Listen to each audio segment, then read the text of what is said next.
हम लोग श्रीमद् भगवद गीता के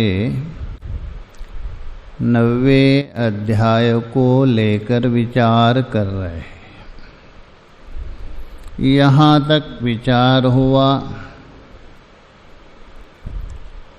पहले भगवान ने बता दिया ये संपूर्ण जगत को मैं उत्पन्न करता हूँ। आक्षेप करने वाले जो पूर्व पक्षी ने अथवा जिज्ञासु ने आक्षेप किया उत्पत्ति स्थिति लय रूप कर्म से शायद परमात्मा भी बनते होंगे, उससे संबंधित होते होंगे। भगवान ने स्पष्ट कहा दिया वे कर्म मुझे नहीं बांध देते और वास्तव में मैं सृष्टि नहीं करता हूँ। मैं तो केवल अध्यक्ष मात्र हूँ, देखने वाला हूँ, सत्ता देने वाला हूँ। मेरे अध्यक्षता में, अधिष्ठाता में मेरी एक अचिंत्य रचना शक्ति रूप माया है, वही संपूर्ण जगत को उत्पन्न करती है। वो मेरी प्रकृति है, त्रिगुणात्मिका है, अचिंत्य रचना है। उसके द्वारा संपूर्ण जगत को सृष्टि करता हूँ, प्रकृति करती। देखिए वहाँ प्रकृति मतलब माया। अक्षर ब्रह्मा है, शुद्ध ब्रह्मा है, वो सृष्टि नहीं करता है। जहाँ भी आया होगा, चाहे तो छांदोग्य में हो अथवा तैतरीय उपनिषद में भी हो। छांदोग्य में आया सदैव सौम्या इदमग्रे आसीत् एकमेव अद्वितीयम्। उसके बाद स ऐक्षता तत्तेजो असृजता। देखिए वहाँ सदैव सौम्य इदमग्रे आसीत् प्रयोग कर रहे हैं। और तैतरीय में देखिए तस्माद्वा ये तस्माद् आत्मना आकाश संभूता। सृष्टि तो बता रहे हैं, किंतु वहाँ अक्षर ब्रह्म नहीं लेना, क्योंकि सृष्टि का प्रकरण है। सृष्टि जहाँ से भी प्रारंभ होती है ईश्वर से, अथवा माया विशिष्ट कहिए, ईश्वर कहे, उससे होती। शबल ब्रह्म कही, उससे सृष्टि होती। यद्यपि है वही अक्षर ब्रह्म है, माया से संयुक्त हो जाता है, शबलित हो जाता है, तभी उसका नाम बदल गया ईश्वर करके। अब देखिए ईश्वर में दो अंश है, एक जड़ांश एक चेतनांश हो गया। ईश्वर में क्यों, हमारे में भी देखिए एक जड़ एक चेतन। वो जड़ांश है माया है और चेतनांश तो वही अक्षर ब्रह्म है। अब यहाँ दोनों कारण बन रहे, जड़ांश भी कारण बन रहे, चेतनांश भी कारण बन रहे। तो जड़ांश है, माया है, चाहे तो ईश्वर का शरीर मान लीजिए अथवा ईश्वर का मन मान लीजिए, तभी है ईश्वर है, उपादान कारण है। अपना जो जड़ांश शरीर अथवा मन को लेकर उपादान कारण हो गया, और उसमें जो चेतनांश है उसको लेकर वो निमित्त कारण होता है। जैसा मकड़ी शरीर को लेकर उपादान कारण है और चेतन को लेकर निमित्त कारण है। इसलिए मेरे अध्यक्षता में अर्थात अधिष्ठाता में, सत्ता में प्रकृति करती है। मैं तो कैसा हूँ, निर्गुण हूँ, निराकार हूँ, सबका साक्षी हूँ, ये प्रमाण दिया श्वेता श्वेतर। यहाँ तक हम लोगों ने विचार किया। 18वें श्लोक में कुछ अवशेष था बाकी। आगे देखिए, हेतुनः, आगे जो श्लोक में है ना, अनेन हेतुनः, हेतु का मतलब यहाँ निमित्त कारणेन, निमित्तेन। अनेना अर्थात अध्यक्षत्वेन, इसी कारण से मैं अध्यक्ष हूँ, मैं अधिष्ठाता हूँ, मैं सत्ता प्रदान करने वाला, इसी कारण से हे कौन्तेय ये सारा जगत है। जगत मतलब वहाँ शिवराज विजय में लक्षण के चर्करति जर्जरति भरभरति इति जगत, चर्करति पुनः पुनः करोति, भरभरति पुनः पुनः भरण पोषण स्थित होता है, जर्जरति पुनः पुनः नष्ट होता है। इसलिए जगत की उत्पत्ति की है शिवराज विजय में, साहित्य में।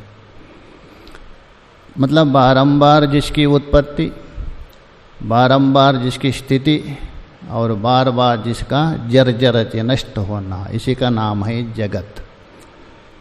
इसलिए सचराचरम, जड़ और चेतन, स्थावर और जंगम, व्यक्तः अव्यक्तात्मकम, चाहे तो व्यक्त जगत हो अथवा अव्यक्त जगत हो। व्यक्त का मतलब है स्थूल जगत, अव्यक्त का मतलब है सूक्ष्म जगत। ये सारा जो जगत है विपरिवर्तते केन अनेन हेतुना, ये जो मैं जो रहता हूँ विद्यमान हूँ इसी कारण से, अन्यथा प्रकृति में कहाँ से सामर्थ्य आएगा। विपरिवर्तते का अर्थ कर रहे हैं सर्वासु अवस्थासु, सभी अवस्था में, प्रत्येक अवस्था में परिवर्तन होते रहता है। क्षण भंगुरम इदम जगत, ये जगत क्षण भंगुर है, परिवर्तन होता।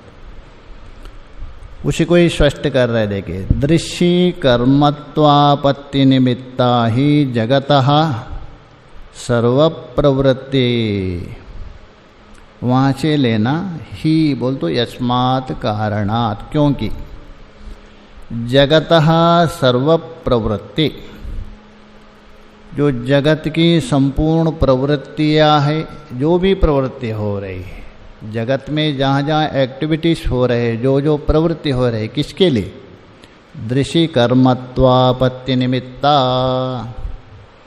यहाँ कर्मत्व का मतलब ज्ञान विषयत्वम कर्मत्वम, ये लेना, ना तो और कोई कर्म नहीं लेना। ज्ञान का जो विषय बनता है उसको कर्म लेना है। ये जो ज्ञान है, साक्षी चेतन है, उसका विषय बनाने के लिए ही सारे जगत की प्रवृत्ति हो रही है। जैसा घड़ी को आपने देखा, ये ज्ञान का कर्म हो गया। घड़ी ज्ञान का विषय घटी का हो गई, इसलिए वो कर्म हो गया। तो इसलिए संपूर्ण जगत प्रवृत्त हो रहा है किसके लिए? जो चेतन है, साक्षी है, उसका विषय बनने, कर्मत्व तो बोल तो विषय बनने के। कैसा देखिए, अहम इदम भोक्षे, मैं यहाँ भोजन करूँगा, खाऊँगा, ये प्रवृत्ति हो रहा है। पश्यामि इदम, इसको मैं देखता हूँ। इदम शृणोमि, और यह मैं सुनता हूँ। अनुभवामि, मैं अनुभव करता हूँ। दुक्खम, किसका? दुख का मैं अनुभव करता हूँ। सुखम अनुभवामि, सुख का अनुभव करता हूँ, दुख का अनुभव करता हूँ। तदर्थम इदम करिष्यामि, तदर्थम बोल तो उसके लिए, उसके निमित्त के लिए ये मैं कार्य करूँगा। अतः पुत्र के निमित्त के लिए मैं अनुष्ठान करूँगा, अथवा अन्य निमित्त के लिए मैं करूँगा। ये सब प्रवृत्ति अधिकार है, क्या क्या करके। तो तदर्थम इदम करिष्यामि, ये तदर्थम इदम करिष्यामि, ये तदर्थम बोल तो इसके लिए, अमुक वस्तु के लिए मैं करूँगा। इदम ज्ञास्यामि, इस वस्तु को मैं जानूँगा, इसमें क्या रहस्य है, तथ्य क्या है, उसको मैं जानूँगा। इत्याद्य, यहाँ केवल सांकेतिक दिया भगवान भाष्यकार जी ने, सारा लेना इससे व्यवहार कैसा होता है करके। इत्याद्या आदि से सब लेना। अवगति निष्ठा अवगत्यावसान एवा, ये सारी प्रवृत्तियाँ अवगतिम ज्ञानम, अवगति कहते ज्ञान। यद्यपि गम धातु का अर्थ होता है गति अर्थ में, गत्यादयो सर्वे ज्ञानवाचकः, और उपसर्ग लगा दिया। उपसर्ग बला धात्वर्थ अन्यत्र नीयते, उपसर्ग के बल से धातु का अर्थ परिवर्तन होता है, इसलिए यहाँ अवगति का मतलब ज्ञान। तो अवगत्यर्थ, अवगति निष्ठा मतलब ज्ञान के अधीन है। अवगत्यवसान मतलब ज्ञान में ही लय होता है, अर्थात ज्ञान में ही क्या है, ज्ञान के अधीन ही सारा जगत, और अंततः उस ज्ञान में ही लय होता है। जितने भी वस्तु, जिस प्रकार समुद्र में उत्पन्न हुए तरंग समुद्र के अधीन ही है और समुद्र में जाके लय होते हैं, वैसा ही। अतः ये सारा जगत की प्रवृत्ति किसके लिए है? इसके लिए है उस चेतन साक्षी का विषय बनाने के। तो क्यों विषय बनावे? विषय बनाकर ये दिखा रहे इनसे अतिरिक्त एक ज्ञाता दृष्टा है, वो कौन है, किसका स्वरूप है, वो खोजने के लिए है, जानने, भोग के लिए नहीं, विषयों को देकर आनंदित होने के लिए नहीं। जो विषय बन रहे किसी ना किसी का विषय, वो कौन है, उसको खोजो। कस्तम को हम, हुएम आई, उसको खोजो। इसके लिए विषय, विषय विषय के लिए नहीं, विषय भोग के लिए नहीं, विषय उस विषय को खोजने के लिए, इसलिए बता रहे विषय। उसे कोई बता रहे, देखे, यो अस्य अध्यक्षा परमे व्योमन, यो बोल तो जो तत्व है। अस्य, अस्य बोल तो दृश्यमाना जगतः, वहाँ उठाए थे ना ब्रह्म सूत्र में, जन्माद्यस्य अतः द्वितीय सूत्र में, अतः तो ब्रह्म जिज्ञासा, तो जन्माद्यस्य दूसरा तीसरा सूत्र है। तो इसलिए अस्य मतलब जगत, चराचरात्मक जगत। अध्यक्ष, वो अध्यक्ष है। अध्यक्ष का मतलब अधिष्ठाता है, साक्षी है। अच्छा, वो रहता कहाँ, उसका ठिकाना कहाँ अध्यक्ष का? तो बोले परमे व्योमन। व्योमन का मतलब तो आकाश है। आकाश का एक विशेषण दिया परमे, सप्तमी। तो परमे किसको? परम परत्वम माति इति परमम, जो परतत्व को मापता है, परतत्व को सीमित करता है, उपलब्ध करवाते, परम कौन है? हृदय हमारा। परतत्व को मापने वाला कौन है? मापने का मतलब ये नहीं सीमित करके बोध करवाना। जैसा मात्र स्वर्शेषु कौन्तेय, मात्र बोल तो मीयन्ते इति मात्रः इंद्रिया, दूसरे अध्याय में किया है। विषयों को मापती है, विषयों का ज्ञान करवाती है, कौन? इंद्रिया, इसलिए मात्रा कहा। वैसे यहाँ परम तत्व को माति बोल तो माप करके आपको बताता है, किसमें? अंतःकरण में, इसलिए परमे बोल तो हृदयाकाश। परमे व्योमन अर्थात आपका हृदय आकाश, उसे उपलक्षित बुद्धि लेना, उसमें वहाँ रहता है। ये तैतरीय ब्राह्मण है। इत्यादया, आदि से भी लीजिए। मंत्रा एरदर्थम दर्शयति, ये मंत्र भी दिखा रहे वो साक्षी है, चैतन्य मात्र है, सारा विषयों का दृष्टा, ये दिखा रहे। तथा च एकस्य देवस्य सर्वाध्यक्षभूता चैतन्यमात्रस्य परमार्थता सर्वभोगा अनभिसंबंधिनः अन्यस्य चेतनान्तरस्य अभावे भोक्तु अन्यस्य अभावात् किन्निमित्ता इयं सृष्टि इति अत्र प्रश्न प्रतिवचने अनुपपन्ने। कुछ लोग ऐसा प्रश्न करते हैं, विचारक नहीं है, ऐसा ही प्रश्न करते, एक ही परमात्मा है, सृष्टि किसके लिए किया, वो कौन करेंगे, ऐसा प्रश्न करते हैं। ये सारा प्रश्न समाप्त होगा बोल रहे कौन, ततः बोल दो तस्मात् एकस्य देवस्य। देखिए ऊपर भी क्या कहा दिया था, एको देव सर्वभूतेषु गूढ़ा, श्वेता श्वेतर में बताया था, एक देवता है, सर्वाध्यक्ष, सभी का अध्यक्ष है, साक्षी है, अधिष्ठान है, अध्यक्ष भूत, चैतन्य मात्रस्य, वो चैतन्य है, जड़ नहीं है, परमार्थतः, अर्थात जो पारमार्थिक दृष्टि से, यथार्थ दृष्टि से, मतलब वास्तव में सर्वभोगा अनभिसंबंधः, समस्त भोगों के साथ संबंध से रहित है।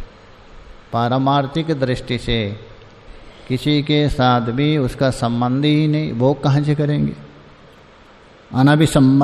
संबंधिनः का उस चैतन्य, अन्यस्य चेतनांतराभावी, दूसरा कोई चेतनांतर है ही नहीं, चेतन तो एक ही है, दूसरा तो है ही नहीं। भोग तो हो, दूसरा कोई चेतनांतर का अभाव होने से भोक्तु अन्यस्य भोक्तु अभावात्, दूसरा कोई भोक्ता है ही नहीं। किन्निमित्तः इयं सृष्टि, ये सृष्टि क्यों किया, परमात्मा तो एक है, साक्षी है, दृष्टा है, वो तो भोग करेगा नहीं, और परमात्मा से अतिरिक्त कोई चैतन्य है ही नहीं, भोगता नहीं, किसके लिए बना दिया, कोई ना कोई होना चाहिए ना, ये प्रश्न है किसी का। किन्निमित्तः इयं सृष्टि, ये सृष्टि किसके लिए बनाया। इति एक है ना, काय को दुनिया बनाया करके, ये भी तुझे कोई काम नहीं है तो दुनिया क्यों बना दिया। इयं सृष्टि इति अत्र बोल तो यहाँ परमात्मा के विषय में प्रश्न प्रतिवचने, ये जो प्रश्न और उसका उत्तर अनुपपन्नः, ये बनेगा नहीं, क्योंकि हमने समाधान किया है। एक है वो, किंतु उपाधि को लेकर वो अनेक है सृष्टि, वास्तव में सृष्टि है ही नहीं।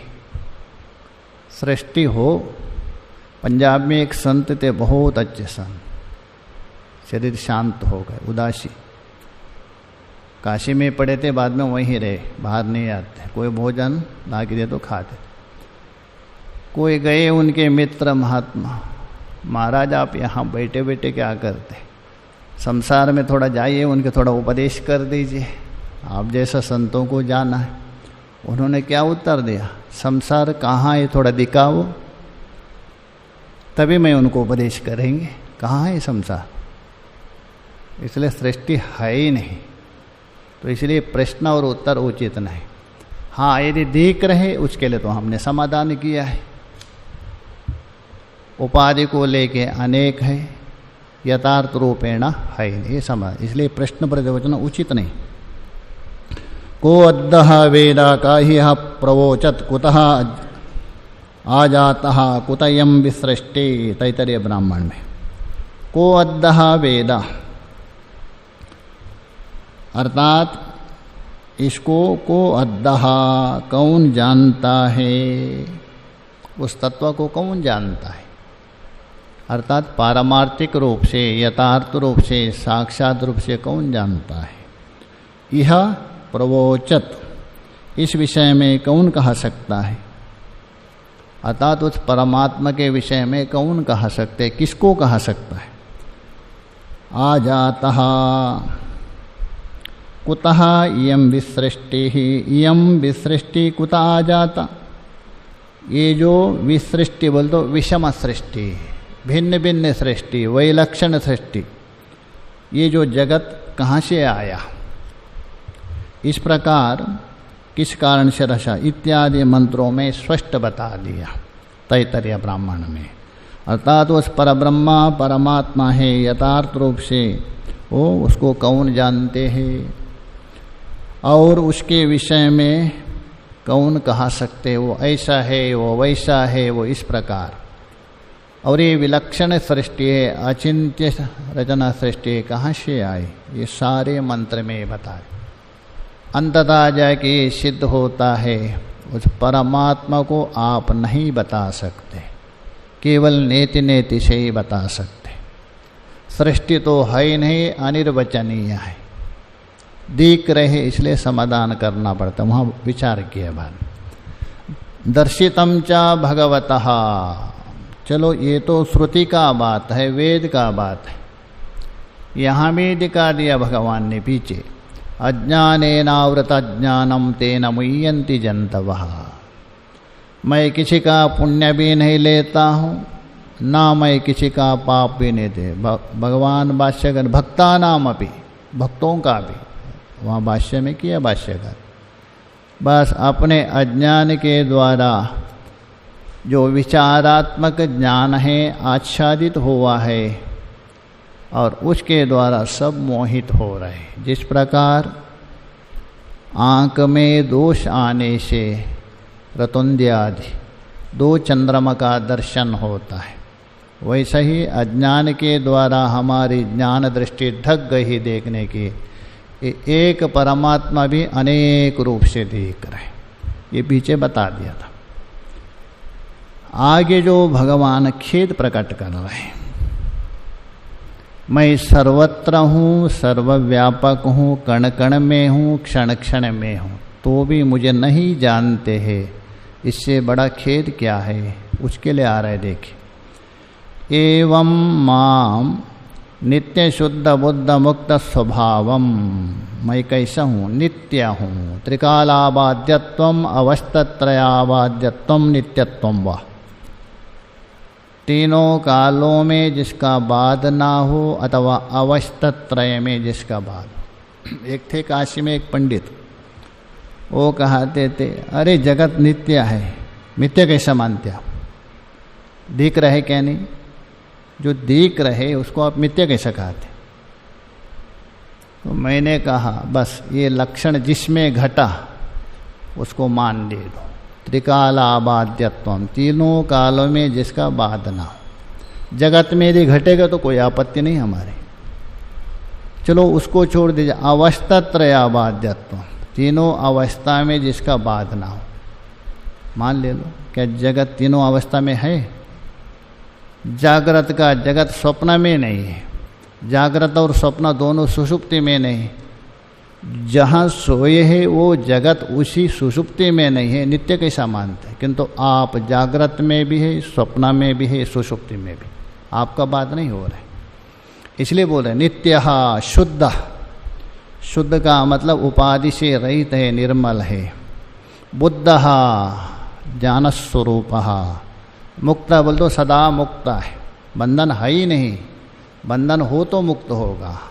मुक्त स्वभावम कौन, माम सर्वजंतूनाम आत्मानम, मैं कहाँ दूर नहीं रहता हूँ, सभी के अंदर है, अंतर्यामी रूप से, आत्मा रूप से। आपी संतम, इस प्रकार होने पर भी मुझे नहीं पहचानते। बृहदारण्यक में स्पष्ट कहा दिया, आरामम पश्यति तम न पश्यति कश्चन। स्वप्न में आप अलग अलग क्रीड़ा वस्तुओं को देख रहे, दुखी भी हो रहे, किंतु जिसके द्वारा वो स्वप्न प्रकाशित हो रहे उसको कोई नहीं देख रहे। उसी को लेकर भगवान भाष्यकार जी ने पश्यन्नपि च पश्यति मूढ़ा ह्युदर निमित्तम बहुकृत वेश, देख रहे किंतु नहीं देख रहे। यही भगवान भी यही बता रहे, देखिए आगे के श्लोक में, अवजानन्ति मां मूढ़ा मानुषिं तनुमाश्रितं परं भावमजानन्तो मम भूतमहेश्वरम्। अवजानन्ति अवहेलनम कुर्वन्ति परिभवम कुर्वन्ति, अर्थात अनाधार करते, तिरस्कार करते, उपेक्षा करते। अवजानन्ति बोल तो नहीं जानते अर्थ नहीं लेना यहाँ, अर्थात अनाधार करते, तिरस्कार करते, उपेक्षा करते। किसको? माम, मैं कैसा हूँ ऊपर बताया था, नित्य शुद्ध बुद्ध मुक्त स्वभाव, ऐसा मुझे। कौन? सभी? नहीं नहीं, मूढ़ा। मूढ़ा मतलब अज्ञानी, विषयासक्त जो व्यक्ति है अज्ञानी, वो मूढ़ा। क्यों ऐसा करते हैं? मानुषिम तनुमाश्रितम, ये जो मनुष्य संबंधी है शरीर को धारण करके। अच्छा, मनुष्य संबंधी शरीर धारण करने से क्यों आपकी उपेक्षा करेंगे? बड़े बड़े ऋषि है, बड़े बड़े संत हैं, आपको जान रहे। इसलिए मानुषिम तनुआश्रय मतलब है ये मनुष्यत्व शरीर जो प्राप्त हुआ, अनात्मा को ही आत्मा माने, देहात्मा बुद्धि वाले वो लेना। जो देहात्मा बुद्धि है ऐसे मूढ़ है वो तिरस्कार करते। तो मानुषिम तनुम शरीरम आश्रितम, ऐसे जो व्यक्ति है मूढ़, उपेक्षा करते हैं, अवहेलन करते। किंतु मैं हूँ कैसा? अच्छा, ऐसा क्यों करते वे? करने के लिए कोई ना कोई कारण होना चाहिए। तो बोले परम भावम अजानंतो, मेरा जो परम भाव अतः संपूर्ण लोगों का ईश्वर हूँ, करता हूँ, धरता हूँ, सब कुछ मैं हूँ, इसको नहीं जानते हो। ये बोल रहे परम श्रेष्ठम भावम स्वरूपम अजानंतो। किसका? मम भूत महेश्वरम, मैं संपूर्ण भूतों का उपलक्षित जगत उसका महेश्वर, उसको नहीं जानते हैं, इसलिए उसको उपेक्षा करते हैं लोग। भाष्य में देखिए, अवजानन्ति अवज्ञाम अर्थात परिभवम कुर्वन्ति। परिभव का बोल तो अनादार करना, तिरस्कार करना, उपेक्षा करना। परिभव करना बोल तो उपेक्षा करना, तिरस्कार करना। परिभवम कुर्वन्ति किसको? माम। माम बोल तो ऊपर जो बताया था ना, नित्य शुद्ध बुद्ध मुक्त स्वभाव परमात्मा न, तत्पद का जो वाच्य है। कौन? मूढ़ा अविवेकिनो, जिनके अंदर कोई विवेक नहीं है, नित्यानित्य वस्तु विवेक करने की सामर्थ्य नहीं है, ऐसा अविवेकनो। अथवा विषय तृष्णा विषयासक्त लंपट, वे लोग। मनुष्य देहेन व्यवहरन्तम इति एतत्।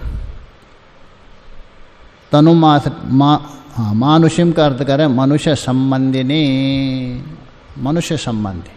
तनु बोल तो देहम, अर्थात केवल मनुष्य संबंधी तो हो गया, किंतु मनु का संतान होने से मनुष्य का क्या कर्तव्य है वो भूल गए।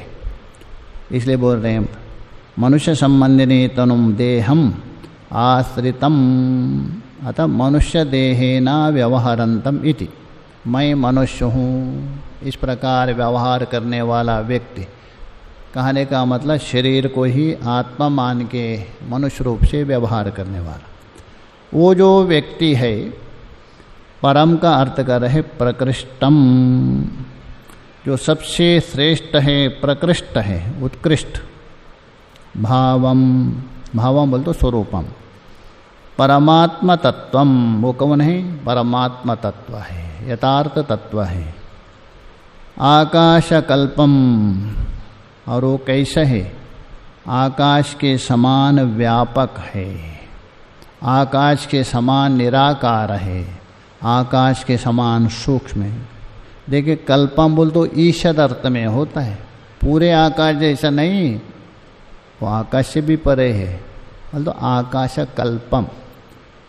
क्योंकि परमात्मा के लिए दृष्टांत देना हो दूसरा कोई है ही नहीं, तो आकाश को ही देना पड़ेगा, उससे आगे कोई है ही नहीं आपके पास। इसलिए आकाश कल्पम। जिस प्रकार आकाश व्यापक है, आकाश निराकार है, आकाश निर्लिप्त है, वैसा परमात्मा है। इसलिए बोल रहे परमात्मा तत्वम आकाश कल्पना। और आकाशादपि अंतरतमम, और आकाश आदि के अपेक्षा अंतरतम बोल तो सूक्ष्मतर भाव है, क्योंकि आकाश का कारण है ना, आकाश उससे उत्पन्न हुआ, इसलिए बोल रहे हैं अंतरतमम। ऐसा जो मेरा स्वरूप अजानंतो नहीं जान रहे, मम भूतमहेश्वरम सर्वभूतानां महंतम ईश्वरम, संपूर्ण प्राणी संपूर्ण जगत का जो कारण महंतम, महान हूँ मैं, अपरिच्छिन्न हूँ, व्यापक हूँ, ऐसा मेरा ईश्वर स्वरूप है। स्वम आत्मानम, कोई ईश्वर अलग नहीं हूँ मैं, सबका आत्मा हूँ, आत्मा रूप से बैठा है। आगे बताएंगे ईश्वरा सर्वभूतानां हृद्देशे अर्जुन तिष्ठति करके 18 में बताएंगे। ऐसा जो आत्मा रूप ईश्वर मुझको नहीं जानते, कौन? मूढ़ा।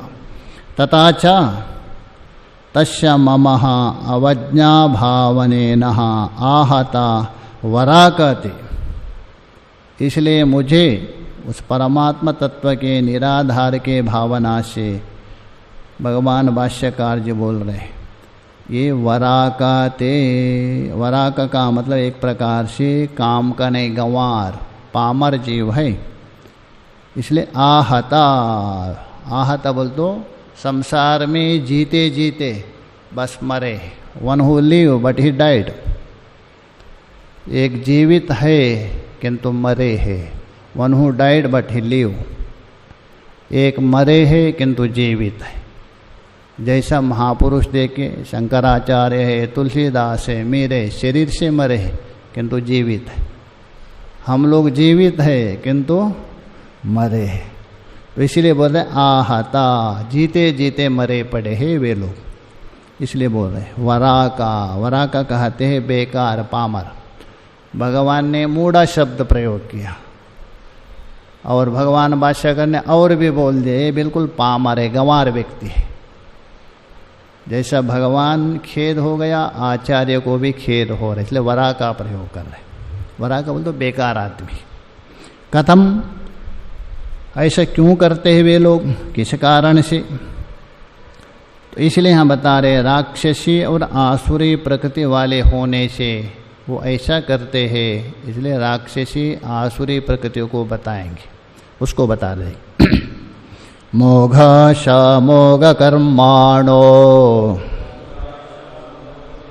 मोघ ज्ञान विचेतसः राक्षसीमासुरीं चैव प्रकृतिं मोहिनीं धृताः। मोगाशः, उनकी आशा है, मोगः व्यर्थ। व्यर्थ क्यों है? ईश्वर के बिना कर्म ही फल देगा, ईश्वर है नहीं, इस प्रकार आशा करके रखे हैं वो लोग, ईश्वर के बिना ही फल देंगे, ईश्वर है ही नहीं। ऐसा जो कर्मादि के प्रति आशा रखे बैठे हैं, मोघाशा, व्यर्थ आशा है। मोघ कर्मणो, और वो जो कर्म कर रहे ईश्वर से विमुख होकर, ईश्वर को उपेक्षा करके जो कर्म कर रहे, इसलिए मोघ कर्मणः, व्यर्थ कर्म है। जैसा जल में यदि कोई हवन करे वो क्या है? व्यर्थ है। वैसा ईश्वर को छोड़ के जो आप कर्म कर रहे हैं, ईश्वर को ना मान रहे हैं, इसलिए कर्म व्यर्थ है। मोघ कर्मण। मोघ ज्ञानः, और उनका कर्ता के शास्त्रादि जनित ना होने से, क्योंकि शास्त्रादि को उपेक्षा करके अथवा कुतर्क शास्त्र, वेद सम्मत नहीं, जो कुतर्क शास्त्र है, उस कुतर्क शास्त्र से प्राप्त किया हुआ ज्ञान होने से उनका ज्ञान भी मोघः, व्यर्थ, किसी काम का नहीं। मनुज ने स्पष्ट कहा, या जो कुतर्क दृष्टि वाले शास्त्र है उसको उपेक्षा कर दीजिए, इसलिए ऐसा ज्ञान है, इसलिए मोघ ज्ञान। किनका? विचेतसः, विगतः चेतसः, अर्थात उनका चित्त है बिल्कुल समाप्त। ऐसा अर्थ नहीं, विचेतसा मतलब बुद्धि नहीं है उनको, विवेक नहीं है, विचार नहीं है ऐसा लोगों का। और राक्षसीम आसुरीम चैव प्रकृतिम श्रिता, राक्षसी प्रकृति, राक्षसी शब्द से लेना यहाँ तामसी प्रकृति है। अशास्त्रीय जो हिंसा है, जिसको मार काट करना, ये प्रकृति है राक्षसी। आसुरीम शब्द के द्वारा लेना राजसिक प्रवृत्ति, राजसिक स्वभाव लेना। जैसा राग के कारण शास्त्र विरुद्ध जो असम्मत जो विषयों में प्रवृत्त होना भोग आदि में, ये हो गया आसुरी। और मोहिनी का मतलब शास्त्रीय ज्ञान से बिल्कुल भ्रष्ट हो गया ऐसा स्वभाव वाले। इस प्रकृति को आश्रित करके इस प्रकार सारा कर्म करते हैं। अभी देखिए यहाँ 3 बता दिया, राक्षसी प्रकृति, आसुरी प्रकृति, मोहिनी प्रकृति। यही जाके आगे 16वें अध्याय में इसको एक में अंतर्भूत करेंगे, दैवी संपत्ति, आसुरी संपत्ति। यहाँ तो 3 बता रहे हैं, एक राक्षस और मोहिनी और आसुरी करके, एक के अंतर्भूत करेंगे वहाँ, दैवी संपत्ति और आसुरी संपत्ति करके। भाष्य में देखिए, मोघाशा वृता आशा, उनकी जो आशा है, कामना है, चेष्टा है, व्यर्थ है। आशीषो येषां ते, जिनकी जो आशा कामना है व्यर्थ है, ऐसा व्यर्थ कामना वाले, व्यर्थ कामना करते, क्योंकि ईश्वर को ही नहीं मानते हैं, आप कामना करते हैं, व्यर्थ कामना। मोगा तथा मोग कर्मणो यानी चा अग्निहोत्रादीनि तई अनुष्ठीयमानानि कर्मणि तानि ते तेषां भगवत् परिभवाद स्वात्मभूताया अवज्ञानात् मोघानि एव निष्फलानि कर्माणि भवन्ति इति मोघ कर्मणः। भगवान भाष्यकार स्पष्ट कर रहे हैं, यानी चा, जो कर्म है, कौन? अग्निहोत्रादि कर्म तो बड़े बड़े करेंगे। तय अनुष्ठीयमानानि, उन अग्निहोत्रादि कर्मों को अनुष्ठान करते हैं, बढ़िया ढंग से करते हैं। कर्माणि तानि चा, ऐसे जो कर्म है अग्निहोत्रादि, तेषां भगवत परिभावात्, सब कुछ करने पर भी जो भगवान है, अंतरात्मा है, उसको परिभाव करते, उपेक्षा करते हैं, तिरस्कार। ईश्वर है ही नहीं, कर्म अपने आप फल देगा, अदृष्ट उत्पन्न होगा वही फल देंगे। इसलिए भगवत परिभवात्, परिभव बोल तो तिरस्कार, उपेक्षा। स्वात्मभूतस्य, वो भगवान कौन? अलग नहीं है, सबका अंतरात्मा है। अपने आप को आप तिरस्कार कर रहे हैं, शास्त्रीय कर्म कर रहे हैं, इसलिए बोल रहे हैं स्वात्मभूतस्य अवज्ञानात्, क्योंकि अपना स्वरूप परमात्मा है, उसका ज्ञान ना होने से ये जो कर रहे अवज्ञानात् मोगानि एवा, सारे कर्म कर रहे व्यर्थ है, केवल व्यर्थ चेष्टा है। मोघानि एव बोल तो निष्फलानि कर्माणि, यतः, जिस प्रकार जल में किया हुआ हवन के समान, भवन्ति इति मोघ कर्मणः, इसलिए मोघ कर्म है। ततः मोघ ज्ञानः, निष्फल ज्ञान है। ज्ञानमपि तेषं निष्फलामेव स्यात्, क्योंकि कुतर्क शास्त्र है, वेद बहिर्भूत शास्त्र है, उसके द्वारा ज्ञान प्राप्त किया, इसलिए वो मोघश। ऊपर से समझ लीजिए, भाष्यकार जी ने नहीं बताया, मधुसूदन सरस्वती ने बताया, तो इसलिए बोल रहे ज्ञानम अपि तेषां निष्फलम विचेतसः, उसका अर्थ कर रहे विगता विवेकचाते भवन्ति इति अभिप्राया, अर्थात विवेकहीन, उनका विवेक निकल गया, विचार बुद्धि समाप्त हो गई, ईश्वर को ही त्याग दिया। किंचा ते भवन्ति, और वे भी है राक्षसीम, राक्षसाम प्रकृतिम स्वभावम राक्षसीम, जो राक्षस है अर्थात राक्षस, तो राक्षसों का जो प्रकृति है, स्वभाव है, उसको बोलते हैं राक्षसी। राक्षस बोलते एक जाति विशेष। आसुरीम बोल तो असुराणाम, जो असुरों की स्वभाव है असुरों का, उसको आसुरी प्रकृति कहते। मोहिनी बोल तो मोहकरीम, देहात्मवादी नाम, देह को ही आत्मा मान के मोहित हो गए, ऐसा स्वभाव है जिसका, उसको बोलते मोहिनी प्रकृति। श्रिता बोल तो आश्रिता। ये तीन प्रकृति को आश्रित है, आसुरी प्रकृति, मोहिनी प्रकृति, राक्षस प्रकृति को आश्रित करके ऐसा करते हैं। थोड़ा अंतर है, मैंने बताया था ना वहाँ। राक्षसी का मतलब है वह तामसी लेना, और आसुरी का मतलब राजसी लेना। ये भेद कर दीजिए। राक्षसी का मतलब है ना वो तामसी, अशास्त्र या हिंसा आदि में प्रवृत्त है, और आसुरी का मतलब है राजसी, राग प्रधान वाली, राग प्रधान वाली प्रकृति। थोड़ा अंतर करना, आगे जाके एक में अंतर्भूत करेंगे। तो ये बोला था छिंदी भिंदी पिबाह खादह परस्वम अपार, बस यही काटो मारो दूसरे का धन हरण करो, बस जो कुछ करो। छिंदी भिंदी बोल दो, छेदन फोदन तोड़ फोड़ करो, जैसा आजकल होता है हड़ताल करो, जाओ आग लगाओ उड़ा दे दो करके। और परस्वम अपहरा, दूसरे का धन को अपहरण करो, दूसरे श्री का भी अपहरण करो, सब कुछ करो। इति एवं वदनशीलः, इस प्रकार ही उनके मुँह से शब्द निकलते हैं। क्रूर कर्मणो, अत्यंत क्रूर कर्म करते हैं। भवन्ति इत्यर्थः। असूर्य नामते लोका अंधेना तमसावृता, ईशावास्यम। ऐसे लोग कहाँ जाते हैं? अंधकार से युक्त अत्यंत पाप युक्त लोग को जाते हैं, ऐसे स्वभाव वाले। आगे के विचार आगे। ओम पूर्णमदः